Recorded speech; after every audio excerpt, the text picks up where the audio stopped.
Hello, this is Brenda Green, and I'd like to welcome you to Living in the Go.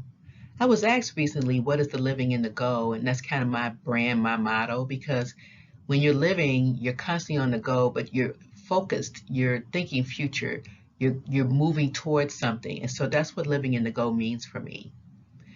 So 2020 had been a rough year. So today, January 1st, we're starting brand new and fresh. 2021 is hopefully going to be so much better. If you made it to 2021, bravo, congratulations. This year, I was thinking about what would be my theme, what would I want to talk to people about, what's been on my heart.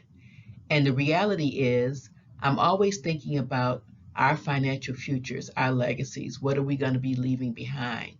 So I thought generational wealth would be an appropriate topic for me to cover for this year, or my theme.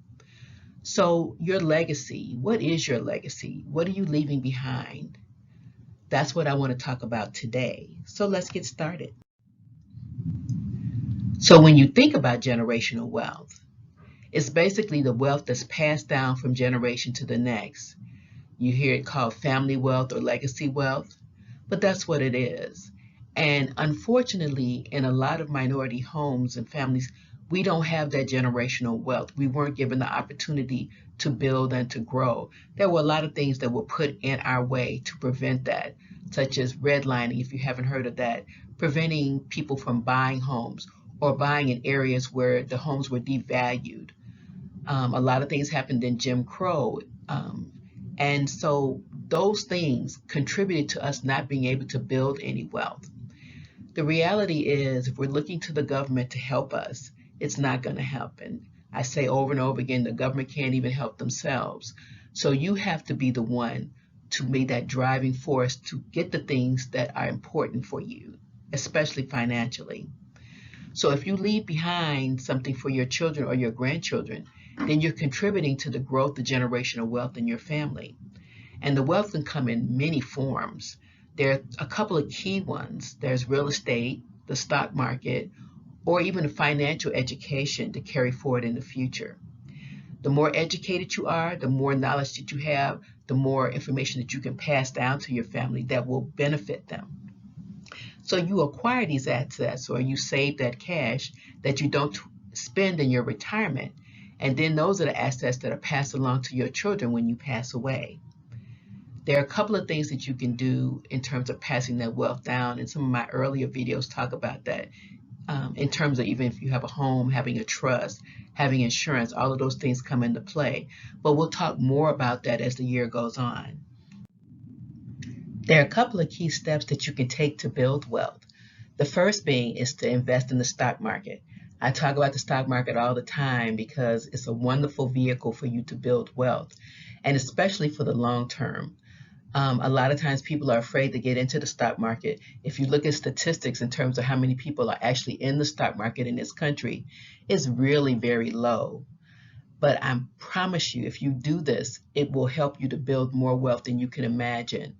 Just putting it in the bank, a savings account at less than 1%, it's not going to build wealth for you. But if you put it in the stock market, anywhere from 8 to 10% interest every year will build money for you. And that's a part of building your generational wealth. I'll give you a story. My dad worked various types of odd jobs and whatever, so he wasn't an educated man. He didn't have this great career. So he worked really hard. And when my mother passed, he got a job working at a bank as a security guard. So when he died, he hadn't been there very long, but he had got into their investments, their 401k, and he left us, each of us children, $1,500 when he died. Not a lot of money, but if he hadn't had that job and put money in the stock market, we would not have even gotten that. I say that to say that he was thinking about building some wealth and leaving it, and he did the best that he could. So you want to take that and move forward and do other things. The next thing that you can do is to invest in real estate. It's a great way to start building wealth for yourself for the long term. If you buy your first home or your second home, buying a home is something that you can certainly leave behind. It's a part of your real estate portfolio. It grows in value, hopefully, and it's something that you can leave for your children. If you haven't gotten knowledge around investing or buying a home, I actually embedded those links into this presentation so that you can get a little more knowledge about it. There's some videos that I did earlier as I started doing this YouTube channel, so hopefully they'll be helpful for you. The last step to building wealth could certainly be to build a business. Family businesses have potential to be very successful, and it's something that you could pass down to your children if they're like-minded, if they've been a part of the business or want to be. That's something that can be passed down to them, and it helps to build that generational wealth. A real good friend of mine who I went to college with, his father started a hair care business here, and it was very successful. And when they became older and got out of college, they also went into the business because they were like-minded and they wanted to be a part of it. It has grown exponentially. It's a great part of the community, and they do very well. So that's something to think about in terms of how you build that generational wealth for your family. So as always, I want to thank you so much for your time and your attention.